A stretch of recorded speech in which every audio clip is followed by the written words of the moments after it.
আসসালামু আলাইকুম। নবম দশম শ্রেণীর সুপ্রিয় শিক্ষার্থীবৃন্দ, আশা করছি তোমরা সকলে ভালো আছো। বেগম রোকেয়ার লেখা নিরীহ বাঙালি এই গদ্যটি আমরা পুরোপুরি পড়ার চেষ্টা করব এবং সম্পূর্ণ বিষয়গুলো খুঁটিনাটিভাবে দেখার চেষ্টা করব। নিরীহ বাঙালি এটি নেওয়া হয়েছে জীবনাচরণের কথা থেকে।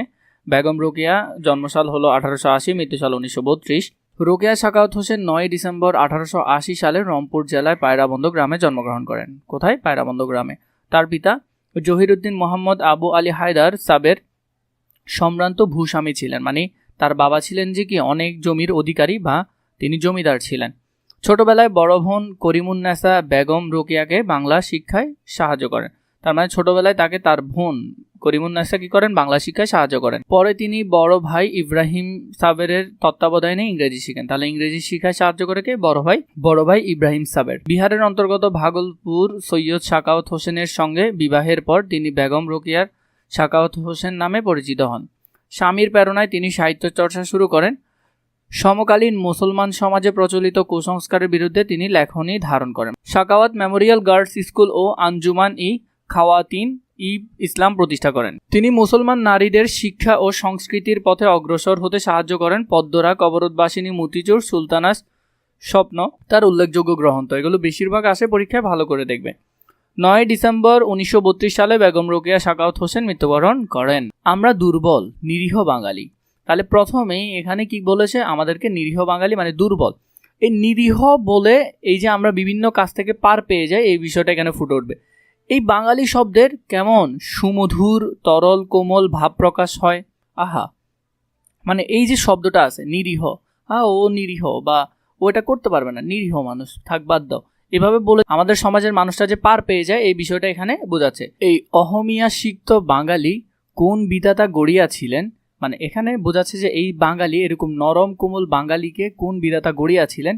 কুসুমের সুকুমার্য মানে ফুলের সৌন্দর্য, চন্দ্রের চন্দ্রিকা মানে চাঁদের আলো, মধুর মাধুরী মানে মধুর মতো মিষ্ট, জ্যোতিকার সৌরভ মানে ফুলের সৌরভ বা গন্ধ, সুপ্তির নীরবতা, ভূধরের অচলতা মানে পৃথিবীর অচলতা, নবীন কোমলতা, সলিলের তরলতা মানে পানির তরলতা। এক কথায় বিশ্বজগতের সমুদয় সৌন্দর্য এবং স্নিগ্ধতা লইয়া বাঙালি গঠিত হইয়াছে। এখানে বলতেছে যে বাঙালির যত ধরনের সুন্দর স্নিগ্ধতা রূপ সবগুলা নিয়ে বাঙালি সৃষ্ট হয়েছে। এখান থেকে আরেকটা যদি আমরা বুঝে নিই, ধরো একটা ছেলে, সে অনেক সুন্দর থাকার জন্য ঘরের মধ্যে সারাদিন বসে থাকে, বাইরে আসে না, কারণ রোদের কারণে সে জ্বলে যাবে, অথবা বাইরে আসলেও সে ক্রিম মেখে আসে, তাকে তো যথার্থ পুরুষ বলা যাবে না। আমাদের নামটি যেমন শ্রুতি মধুর, তদ্রূপ আমাদের সমুদয় ক্রিয়াকলাপও সহজ সরল। মানে এই যে আমাদের নামটা এত সুন্দর, শ্রুতি মধুর, তদ্রূপ এটার পাশাপাশি আমাদের ক্রিয়াকলাপ, কাজকর্মগুলো সহজ সরল। আমরা মূর্তিমতী কবিতা যদি ভারতবর্ষকে ইংরেজি ধরনের একটি অট্টালিকা মনে করেন, তবে বঙ্গদেশ তাহার বৈঠকখানা, ড্রয়িং রুম। মানে এই যে আমরা যদি ভারতবর্ষকে আমরা যদি একটা দালান বা অট্টালিকা মনে করি, হ্যাঁ, মানে একটা বড় ধরনের প্রাসাদ মনে করি, ওই প্রাসাদের বৈঠকখানা হবে অথবা ড্রয়িং রুম হবে বঙ্গদেশ। তো আমরা জানি ড্রয়িং রুমের মধ্যে মানুষ কি করে? গল্পগুজব করে, সাজসজ্জা করে, এটাই তো ড্রয়িং রুমের কাজ, এর বেশি তো কোনো কিছু এখানে হয় না। এই জন্য তিনি এটা কুটাক্ষ করে একটু বলেছেন। এবং বাঙালি তাহাতে সাজসজ্জা, মানে বাঙালি সেখানে সাজসজ্জা করবে। যদি ভারতবর্ষকে একটা সরোবর মনে করেন, মানে একটা বড় সাগরের মতো বা বড় নদীর মতো মনে করেন, তবে বাঙালি তাহাতে পদ্মনী মানে একটা পদ্মফুল। এই পুরো বড় একটা জায়গার মধ্যে বাংলাদেশ শুধু একটা পদ্মফুল। যদি ভারতবর্ষকে একখানা উপন্যাস মনে করেন, মানে পুরো ভারতবর্ষকে যদি একটা উপন্যাস মনে করো, তবে বাঙালি তাহার নায়িকা, মানে বাঙালি হলো সেখানে নায়িকা। কারণ আমরা জানি উপন্যাসের মধ্যে বীর চরিত্র থাকে নায়কের, মানে প্রধান ক্যারেক্টার থাকে নায়কের, নায়িকা সেখানে সাইড ক্যারেক্টারের মতো, নায়িকার তো কোনো বীর ক্যারেক্টার থাকে না। এই জন্য কঠিন কাজগুলো পছন্দ করতে চায় না বাঙালি কঠিন কাজ পছন্দ করে না। ভারতের পুরুষ সমাজে বাঙালি পুরুষিকা, এতএব আমরা মূর্তিমান কাব্য মানে ছন্দের মতো, মানে আমরা ছন্দ বা নরম সরম কাজ পছন্দ করি, গান বাজনা সাজসজ্জা নিয়ে পড়ে থাকতে পছন্দ করি। এবার বেগম রোকেয়া বাকিটা বলবে যে আমাদের খাদ্যবলীগুলো কেমন। আমাদের খাদ্যগুলি পুঁইশাকের ডটা, সজিনা ও পুঁটি মাছের ঝোল অতিশয় সরস। আমাদের খাদ্যগুলি ঘৃত, ঘি, দুগ্ধ, গরুর দুধ, ছানা, নবনীত, ক্ষীর, সর, সন্দেশ ও রসগোল্লা অতিশয় সুস্বাদু। আমাদের দেশের প্রধান ফল আম ও কাঁঠাল, রসালো এবং মধুর, মানে আমাদের দেশের খাবারগুলো সরস হয়, সুস্বাদু হয় এবং রসালো বা মধুর হয়। এতএব আমাদের খাদ্য সামগ্রী ত্রিগুণ, মানে আমাদের খাদ্য সামগ্রীগুলো ত্রিগুণাকার। সরস, সুস্বাদু এবং মধুর, এই তিনটা। কিন্তু আমরা তিতা কিছু খাই না, আমরা শুকনা কিছু খাই না। এই জন্য বেগম রোকেয়া বলছেন খাদ্যের গুণ অনুসারে শরীরে পুষ্টি হয়। মানে খাদ্যের এই যে খাবারগুলো সবগুলো রসালো রসালো মিষ্টি জাতীয় খাবার, এগুলো অনুসারেই তো, বা তুমি যদি রুটি খেতে তাহলে তোমার শরীর কি থাকতো, শুকনা শুকনা থাকতো এবং পেশিগুলো শক্ত থাকতো। কিন্তু আমরা খাচ্ছি রসালো মধুর এই ধরনের খাবার, তিতা কিছু খাচ্ছি না, এজন্য আমাদের শরীরটা কেমন হয়। উদাহরণ দিচ্ছে কি, তাই সজিনা যেমন বীজবহুল আমাদের দেশে তেমনই ভুঁড়ি স্থূল। মানে সজিনা যেমন বীজ থাকে অনেকগুলো, এর মধ্যে যেমন একটু ফুলা ফুলা থাকে, এই জন্য আমাদের দেশের লোকদেরকে বলতেছে ভুঁড়িওয়ালা। নবনীতে কোমলতা অধিক, তাই আমাদের স্বভাবের ভীরুতা অধিক। শারীরিক সৌন্দর্য সম্বন্ধে অধিক বলা নিষ্প্রয়োজন। মানে এই যে এতক্ষণ বলতেছিল এগুলো শরীর সম্পর্কিত ব্যাপারগুলা। এখন পোশাক পরিচ্ছেদের কথা বলি, এখন আবার পোশাকের গুলো বলবেন। এতক্ষণ শারীরিক কিছু এবং খাবারের গুলো নিয়ে বলছে, এখন বলবে পোশাক পরিচ্ছেদ নিয়ে। আমাদের বর অঙ্গনে, মানে এখানে ছেলে বা পুরুষ সমাজকে বোঝাচ্ছে, যেসব তৈলসিক্ত নবনীত সুকোমল, মানে কিছু নরম নরম টাইপের মানুষ, পরিধেয়ত তদ্রিপ, মানে তারা যা পরেন, অতিশয় সূক্ষ্ম শিমলার ধুতি ও চাদর, মানে অতি সূক্ষ্ম হালকা পাতলা। এই যে বাঙালির মধ্যে যে একটা অভিজাত্যের ভাব থাকে, বা কাজ করতে পছন্দ না করলেও কাপড়ে যে ভাবটা থাকে, সেটা এখানে বোঝাচ্ছে।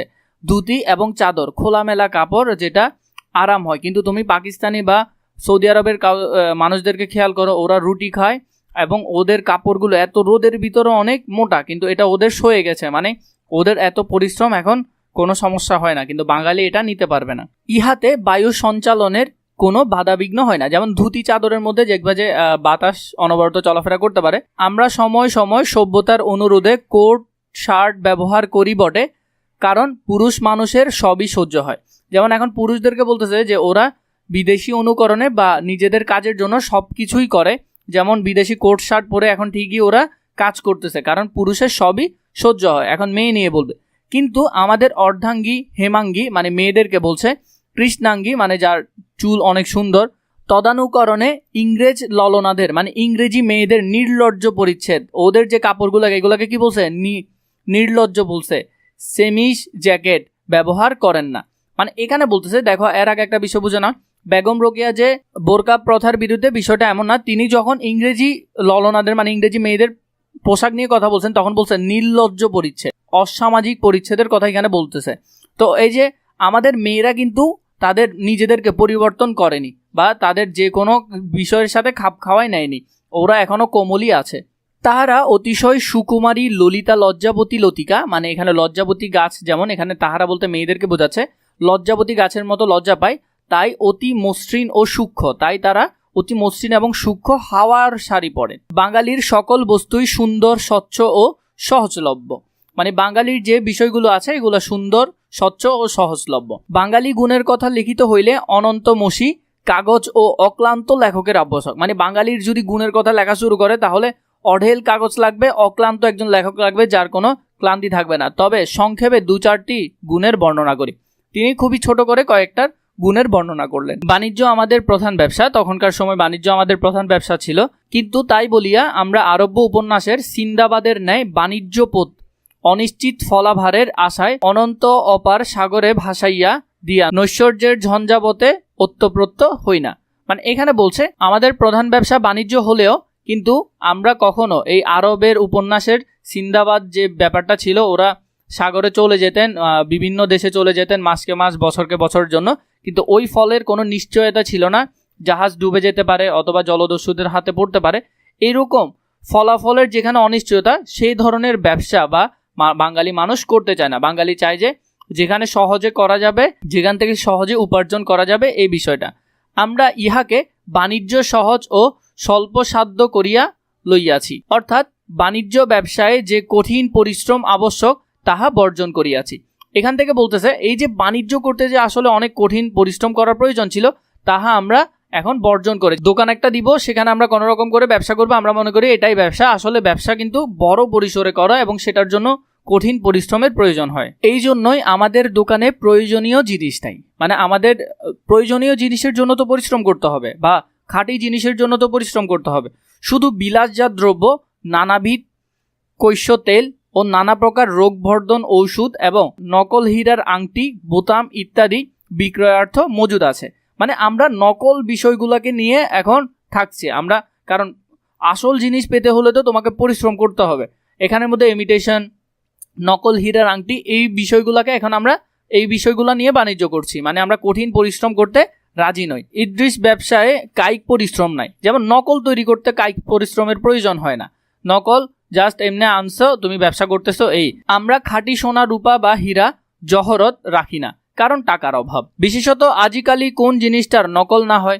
এখানের মধ্যে বলতেছে যে এখন আমাদের এখানে সব নকলই চলে, আসল জিনিস রাখার কোনো মানে আছে? আসল স্বর্ণ কেন রাখবো, আসল জিনিস কেন রাখবো যখন নকলই সব চলতেছে? যখনই কেউ একটু যত্ন পরিশ্রম স্বীকারপূর্বক দীর্ঘ কেশি মানে চুল লম্বা করার তেল প্রস্তুত করেন, মানে আবিষ্কার করেন, অমনি আমরা তদনুকরণে মানে তার অনুকরণে হ্রস্বকেশী মানে চুল ছোট করার বাহির করি। এখানে বলতেছে কেউ যদি অনেক পরিশ্রম করে চুল লম্বা করার ওষুধ বা তেল আবিষ্কার করে, তার বিপরীতে আমরা আবার চুল ছোট করার ওষুধ আবিষ্কার করি। কুন্তলিনীর মানে আমরা চুল ছোট করার ওষুধের পাশাপাশি আবার কেশলিনী মানে চুল ঢেকে রাখা বা ওই যে চুলের যে নকল চুলগুলো পাওয়া যায় সেগুলোও বিক্রি করি। মানে চুল ছোটও করার ওষুধ বের করতেছি, আবার সেখানে আবার ওইটাও বিক্রি করতেছি।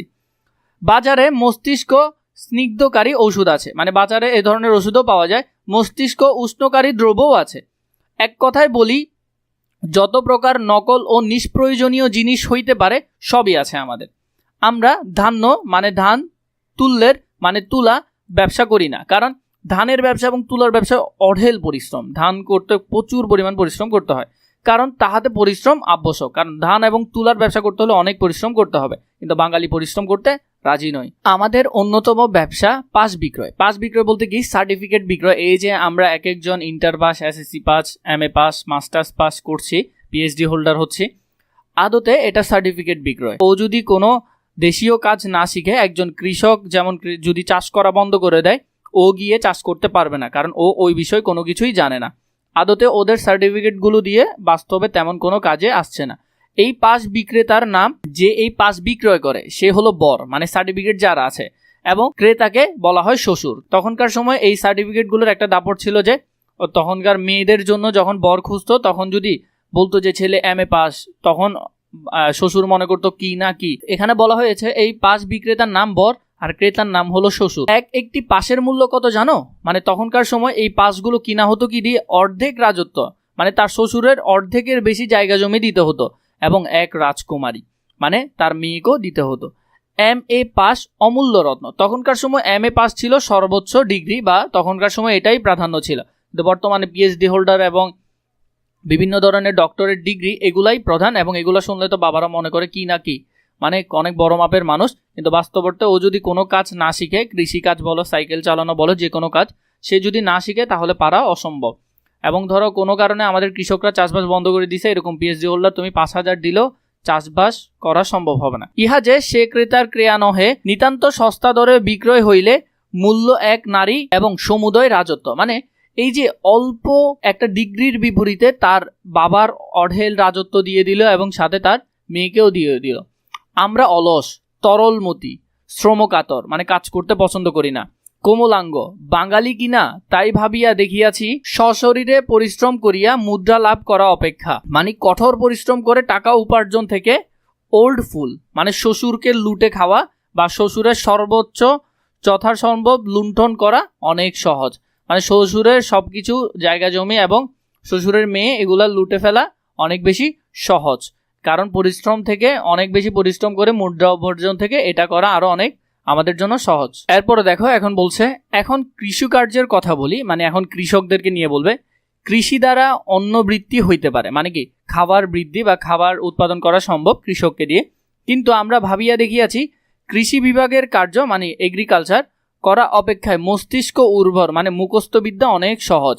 মানে আমাদের দেশের মানুষগুলা দেখবা যারা স্টুডেন্টরা আছে ওরা কৃষি কাজ করতে পছন্দ করে না। ওকে যদি এখন আমি রচনা লিখতে দিই, সে সেখানে লিখবে আমি ডাক্তার হব, ইঞ্জিনিয়ার হব, সে বলবে না যে আমি একজন কৃষক হব। কিন্তু এই যে এখানের মধ্যে বলেছে কৃষি বিভাগের কোনো কাজ করার থেকে মানে কৃষি কাজ করার থেকে মস্তিষ্ক উর্বর করা মানে মুখস্থবিদ্যা অনেক সহজ। অর্থাৎ কর্কশ উর্বর ভূমি কর্ষণ করিয়া ধান্য উৎপাদন করা অপেক্ষায় মুখস্থবিদ্যার জোরে অর্থ উৎপাদন করা সহজ। মানে এই যে এত কষ্ট করে চাষ করে ধান উৎপাদন থেকে মুখস্থ করে কোনো কিছু, কোনো পড়া টেবিলে আরামসে বসে কোনো পড়া মুখস্থ করে টাকা উপার্জন ওরা অনেক সহজ। এবং কৃষিকার্যের পারদর্শিতা প্রদর্শন করা অপেক্ষায় কেবল MRAC পাস করা সহজ। মানে বলছে তুমি যদি কৃষক হতে যাও, মানে কৃষিকাজে পারদর্শী হতে যাও, তাহলে সেটা অপেক্ষায় এই ডিগ্রিটা পাস করা অনেক সহজ। আইন চর্চা করা অপেক্ষা কৃষি বিজ্ঞানের জ্ঞান চর্চা করা কঠিন। মানে আইন চর্চা করা, আরামসে টেবিলে বসে এগুলো চর্চা করা থেকে কৃষিকাজে ডিরেক্ট মাঠে কাজ করা অনেক বেশি কঠিন। অথবা রৌদ্রের সময় ছত্র হস্তে কৃষি ক্ষেত্রে প্রদর্শনের জন্য কৃষি বিজ্ঞানের জ্ঞান চর্চা অপেক্ষা টানা পাখার তলে আরাম কেদেরায় বসিয়া দুর্ভিক্ষ সমাচার পাঠ করা সহজ। মানে এখানে বিষয়টা বলতেছে যে কৃষিকাজে গিয়ে কোনো কাজ প্রদর্শন করা বা কৃষিকাজ শেখা থেকে আমাদের আরামসে নিজের কেদারায় মানে চেয়ারে বসিয়া বিভিন্ন কিছু সমাচার করা অথবা প্রবন্ধ লেখা অনেক সহজ। তাই আমরা অন্ন উৎপাদনের চেষ্টা না করিয়া অর্থ উৎপাদনের সচেষ্টায় আছি। মানে আমরা সবাই খাবার উৎপাদনের পিছনে না দৌড়াই, আমরা সবাই অর্থ উৎপাদনের পিছনে দৌড়াচ্ছি। আদতে অর্থ দিয়ে পেট ভরে না। যদি কোনো কৃষক উৎপাদন করা বন্ধ করে দেয়, আমাদের খাবার খেতে কষ্ট হয়ে যাবে। আমাদের অর্থের অভাব নাই, সুতরাং অন্য কষ্ট হইবে না। মানুষ ভাবে যে আমাদের কাছে অঢেল টাকা আছে, নিঃসন্দেহে খাবার বিক্রি করবে। দরিদ্র হতভাগা সব অন্য অভাবে মরে মরুক, তাতে আমাদের কি? মানে ওরা বলতেছে এই যে দরিদ্র হতভাগারা যারা আছে, যাদের কাছে টাকা পয়সা নাই, যারা অল্প টাকার বিনিময়ে তাদের নিজস্ব উৎপাদনগুলো বিক্রি করে দেয়, ওরা মরলে মরুক, তাতে আমাদের কি? আমাদের কাছে তো টাকা আছে। আমরা আরো অনেক প্রকার সহজ কার্য নির্বাহ করিয়া থাকি, যথা রাজ্য স্থাপন করা অপেক্ষায় রাজা উপাধি লাভ সহজ। মানে একটা পুরো রাজত্ব গঠন করা থেকে রাজা উপাধি নেওয়া। ধরো আমার বাবা রাজা ছিল, আমি সহজেই তার ছেলে হিসেবে রাজা হয়ে গেলাম, কিন্তু আমার বাবা যে এই রাজত্বটা তৈরি করলেন বা আমার বাবা যে অবস্থানটা তৈরি করলেন, সেটা সেই অবস্থানটা করা আমার পক্ষে অনেক কঠিন, কিন্তু রাজা উপাধি নেওয়া আমার পক্ষে অনেক সহজ। শিল্পকার্যে পারদর্শী হওয়া অপেক্ষায়, মানে যে কোনো কাজে, শিল্পকার্য বলতে কৃষিকাজ হতে পারে, যে কোনো কাজে পারদর্শী হওয়া অপেক্ষায় BSc degree DSC degree pass করা অনেক সহজ।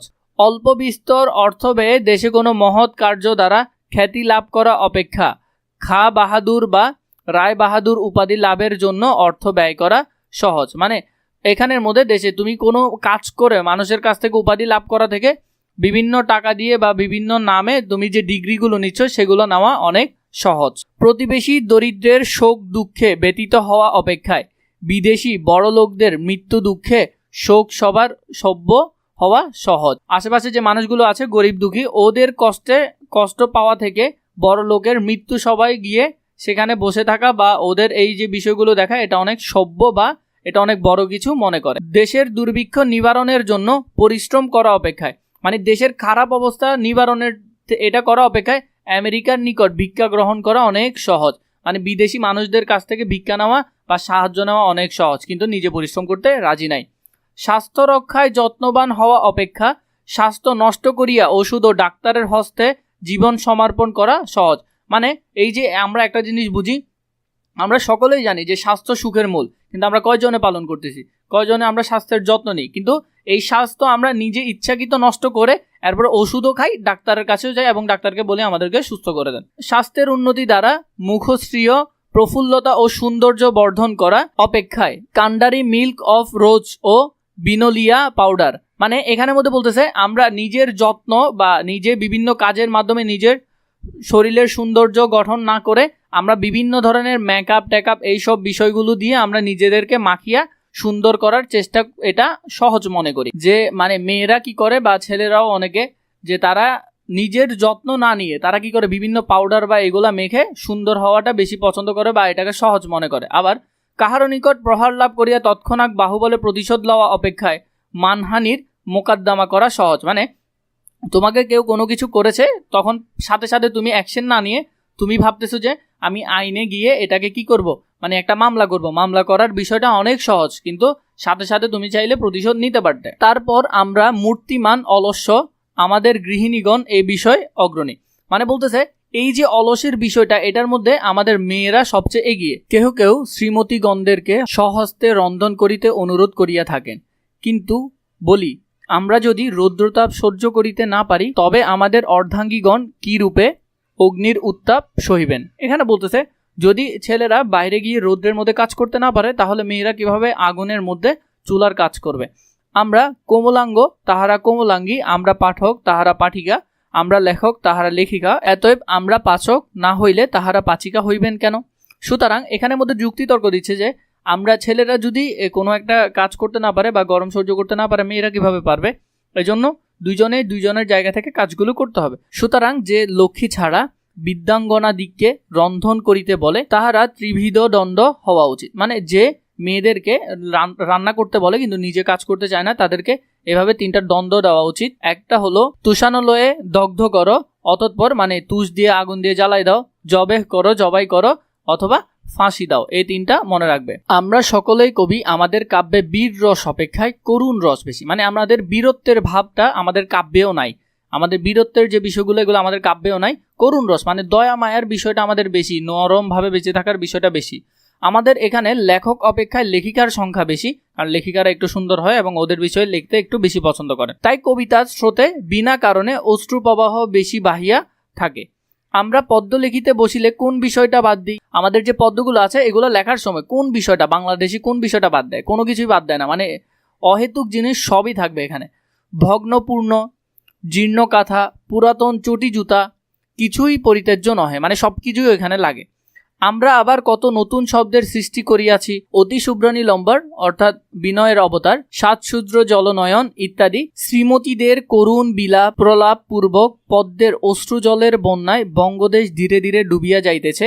মানে আমাদের যে দেশের বিষয়টা এগুলো হলো যে নারী নিয়ে আলোচনা বা নারী নিয়ে লেখাগুলো দিন দিন বেড়েই যাচ্ছে। সুতরাং দেখিতেছেন আমরা সকলেই কবি, আর কত প্রশংসা করিব, এখন উপসংহার করি। মানে এখানের মধ্যে অনেক বলছি, আর কত বলবো। এরপরে শব্দটিকার মধ্যে যে শব্দটিকাগুলো আসে সেগুলো দেখে নিবে। এরপর তোমাদেরকে একটা কথা বলি, তোমাদের যদি এসএসসি লেভেলে দাগানো বইগুলো প্রয়োজন হয় তোমরা চাইলে আমাদের কাছ থেকে নিতে পারো। সেখানে সবগুলো বিষয় খুঁটিনাটিভাবে দাগানো আছে এবং সেখান থেকে ইনশাআল্লাহ 100% কমন পাবে। তোমরা যদি নিতে চাও এই নাম্বারে হোয়াটসঅ্যাপে মেসেজ করলে হবে অথবা ডিসক্রিপশন বক্সে আমাদের ফেসবুক পেজে মেসেজ করলে হবে। নিরীহ বাঙালি প্রবন্ধটি রোকেয়া সাকাওয়াত হোসেন বাঙালি নারী পুরুষের প্রাত্যহিক জীবনাচারের বিভিন্ন দিক হাস্যরসক্তভাবে এখানে বর্ণনা করেছেন। এর পরবর্তীতে এই বিষয়টা একটু জেনে নিবে, এটা তোমাদের হয়ে যাবে।